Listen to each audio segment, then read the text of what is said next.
বন্যায় নিশ্চিহ্ন 4 জেলার প্রত্যন্ত জনপদ, দুর্গম এলাকায় মিলছে না পর্যাপ্ত ত্রাণ।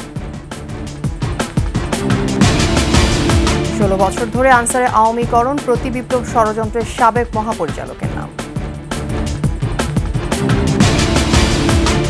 এস আলমের পিএসএ প্রতিষ্ঠানের শত কোটি টাকা ব্যাংক হিসাব জব্দের নির্দেশ।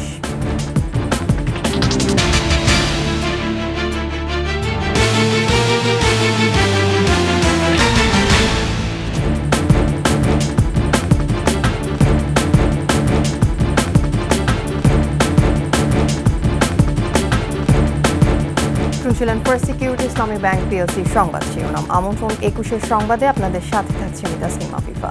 দর্শক, 21 টেলিভিশনের সংবাদ একই সাথে সরাসরি দেখতে পাবেন আমাদের ফেসবুক পেজ www.facebook.com/2124online। এছাড়া সাবস্ক্রাইব করতে পারেন www.youtube.com/21etv চ্যানেলে। ফেনীতে বন্যা পরিস্থিতির কিছুটা উন্নতি হলেও অবনতি হয়েছে নোয়াখালী ও লক্ষ্মীপুরে। তলিয়ে থাকা এলাকায় পানি বাড়ার সাথে সাথে প্লাবিত হচ্ছে নতুন নতুন এলাকা। দুর্ভোগ বেড়েছে বানভাসী মানুষের, পর্যাপ্ত ত্রাণ পাচ্ছে না প্রত্যন্ত এলাকার দুর্গতরা। দেখা দিয়েছে খাবার পানি, পানি বিশুদ্ধকরণ ট্যাবলেট ও ওষুধের সংকট। প্রতিনিধিদের সহায়তায় ডেস্ক রিপোর্ট। সপ্তাহ ধরে দেশের 11 জেলায় চলমান বন্যায় মানুষের দুর্ভোগ কমেই বাড়ছে। সবচেয়ে বেশি দুর্ভোগে ফেনী, নোয়াখালী, লক্ষ্মীপুর ও কুমিল্লার বানভাসীরা। উজানের ঢলে বন্যায় সবচেয়ে বেশি ক্ষতিগ্রস্ত ফেনীর ছাকুলনাইয়া, ফুলগাজী, পরশুরাম, ফেনী সদর, দাগনভুয়া ও সোনাগাজী উপজেলা। এসব এলাকায় পানি নামতে শুরু করলেও কমেনি দুর্ভোগ। জেলা প্রশাসনের তথ্য মতে এবারের বন্যায় 8 লাখ মানুষ ক্ষতিগ্রস্ত। আশ্রয়কেন্দ্রে ওঠেন 1.5 লাখ মানুষ। পানি কমায় অনেকেই আশ্রয়কেন্দ্র ছেড়ে ফিরছেন বাড়িতে। উজানের পানির চাপ থাকায় নোয়াখালীতে বন্যা পরিস্থিতির কোথাও উন্নতি আবার কোথাও অবনতি হয়েছে। এর মধ্যে জেলা শহর মাইজদীসহ সদর উপজেলার বন্যা পরিস্থিতির আরও অবনতি হয়েছে। রয়েছে ত্রাণ না পাওয়ার অভিযোগ। আমরা 3 দিন ধরে এখানে পড়ে আছি, বাড়িতে এক টলা পানি, এরপরে কোনো সহায়তা পাইতেছি না। আমার গরু ছাগল সব ডুবে শেষ। এদিকে সাগরে অতিরিক্ত জোয়ার থাকায় হাতিয়ার, ঘাসিয়ার চর, ঢালচর, নিঝুম দ্বীপ সহ প্রায় সবগুলো চর হাঁটু পানিতে তলিয়ে গেছে। জেলার 1169টি আশ্রয়কেন্দ্রে উঠেছে 2 লাখ মানুষ। বন্যা পরিস্থিতির অবনতি হচ্ছে লক্ষ্মীপুরেও। প্লাবিত হয়েছে 5 উপজেলার 60টি গ্রাম। পানি উঠেছে পৌরসভার বেশিরভাগ এলাকায়। পানি বাড়তে থাকায় আরও নতুন নতুন এলাকাও প্লাবিত হচ্ছে। পানিবন্দী 8 লাখের বেশি মানুষ।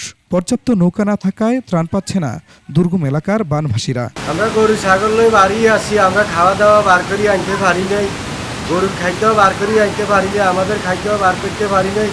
আমরা কিছু খাইতেও পারি না, কিন্তু বাড়িতে আমরা রান্না বাড়া সব বন্ধ, আমাদের চুলা সবাই পানি দিয়ে। এদিকে মৌলভীবাজারে বানের পানি নামতে শুরু করায় বন্যা পরিস্থিতির উন্নতির দিকে। তবে কমলগঞ্জ, কুলাউড়া, ঝুরি উপজেলায় এখনও পানিবন্দী অনেক মানুষ। খুরশিদ আলম মুকুল, ডেস্ক রিপোর্ট, 21 টেলিভিশন। গেল 16 বছরে গোপালগঞ্জ সহ বৃহত্তর ফরিদপুর অঞ্চল থেকে আনসার বাহিনীতে নিয়োগ দেওয়া হয় 29,000। সচিবালয় ঘেরাও ও নাশকতার সাথে আনসারের এই সদস্যরাই জড়িত। নেপথ্যে থেকে কলকাঠি নাড়ছেন আনসারের সাবেক মহাপরিচালক মেজর জেনারেল AKM আমিনুল হক। সাবেক সেনা কর্মকর্তা, বৈষম্য বিরোধী ছাত্র আন্দোলনের সমন্বয়করা এমনটাই মনে করছেন। আরও জানাচ্ছেন দীপু শিকদার। চাকরি জাতীয়করণের দাবিতে রোববার সচিবালয় ঘেরাও করে আনসারের একদল সদস্য। বৈষম্য বিরোধী ছাত্র আন্দোলনের 3 সমন্বয়ক নাহিদ ইসলাম, হাসনাত আবদুল্লাহ ও সার্জিস আলমকে অবরুদ্ধ করে তারা। ছাত্র জনতার উপর হামলাও চালানো হয়। পরে সেনাবাহিনীর হস্তক্ষেপে মুক্ত হন সমন্বয়করা। সহিংসতার ঘটনায় রাজধানীর 4 থানায় মামলা হয়। গ্রেফতার 375 আনসার সদস্যকে কারাগারে পাঠানোর নির্দেশ দেন আদালত। তথ্য অনুযায়ী ক্ষমতাচ্যুত শেখ হাসিনার আমলে গেল 16 বছরে 42,000 আনসার সদস্য নিয়োগ পান। এদের মধ্যে 29,000ই বৃহত্তর ফরিদপুর অঞ্চলের, বাকিরা অন্য সব জেলার। বৃহত্তর ফরিদপুর অঞ্চল থেকে নিয়োগ পাওয়া আনসার সদস্যরাই দেশকে অস্থিতিশীল করতে রোববার মাঠে নামে। নানা পক্ষ থেকে উস্কানি পেয়ে বন্যা পরিস্থিতির মধ্যেই তাদের আন্দোলনে নামানো হয় বলে মনে করেন সাবেক এই সেনা কর্মকর্তা। একটা বাহিনীতে যদি লোক নিয়োগ করতে হয়, সেটা সারা দেশ থেকে যোগ্যতার ভিত্তিতে তার শারীরিক যোগ্যতা, তার শিক্ষাগত যোগ্যতা, তার অন্যান্য যে সমস্ত যোগ্যতা সেট করা থাকে, এতগুলো তো একটা ডিস্ট্রিক্ট থেকে কোনোভাবেই পাওয়ার কথা না। এই অঙ্গীভূত আনসার বাহিনী আকণ্ঠ দুর্নীতিতে নিমজ্জিত তারা, এবং এই বাহিনী রিসেন্টলি গত পরশুদিন যেই আন্দোলন তারা করলো, যে বিদ্রোহ করলো, এরাই সেই সময়কার ডিজি আনসার আমিনুল হক তার প্রত্যক্ষ এবং পরোক্ষ প্ররোচনায় এই গত যে আনসার বিদ্রোহের ঘটনা হলো, এটা তারই প্ররোচনা হয়েছে এবং এতে বাইরের রাজনৈতিক সংশ্লিষ্টতাও আছে। বৈষম্য বিরোধী ছাত্র আন্দোলনের অন্যতম সমন্বয়ক সার্জিস আলম মনে করেন, রোববারের ঘটনায় আনসারের সাবেক মহাপরিচালক AKM আমিনুল হকের ইন্ধন থাকতে পারে। তারা যে অ্যাটাকটা করেছে এটা তো উদ্দেশ্যপ্রণোদিতভাবে, এবং এটার মাধ্যমে যেন আমাদেরকে বা পুরো রাষ্ট্রকে আরেকটি অস্থিতিশীল অবস্থায় ফেলা যায়, এটি ছিল তাদের উদ্দেশ্য। তার দিকে আমাদের সন্দেহ রয়েছে, কিন্তু সে যদি এটার সাথে জড়িত হয়, আমরা তদন্ত আবেদন জানিয়েছি, হলে তাকে যেন উপযুক্ত শাস্তি হয় সেটিও আমরা দাবি জানিয়েছি। সাবেক সেনা কর্মকর্তা আহসানুল্লাহ মনে করেন, আনসার বাহিনীতে সংস্কার জরুরি।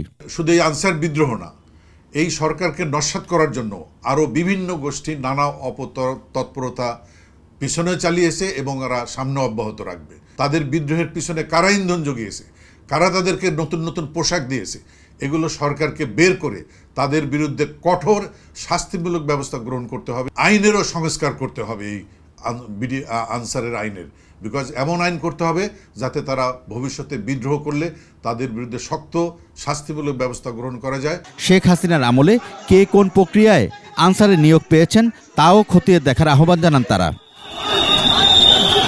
দীপু শিকদার, একুশে টেলিভিশন, ঢাকা।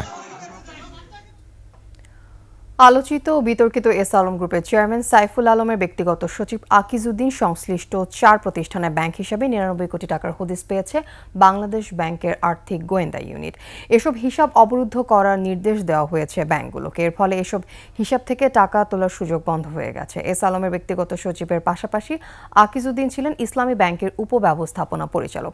সরকার পরিবর্তনের পর তাকে অবাঞ্ছিত ঘোষণা করে ব্যাংকটি। মঙ্গলবার তার পদত্যাগ ব্যাংকটির পুনর্গঠিত পরিচালনা পর্ষদে অনুমোদিত হয়।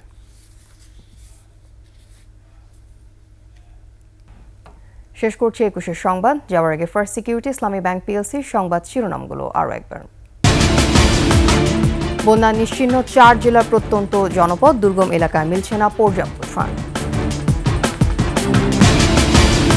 16 বছর ধরে আনসারে আওয়ামীকরণ, প্রতি বিপ্লব ষড়যন্ত্রের সাবেক মহাপরিচালকের নাম। এস আলমের পিএসএ প্রতিষ্ঠানের 100 কোটি টাকা ব্যাংক হিসাব জব্দের নির্দেশ।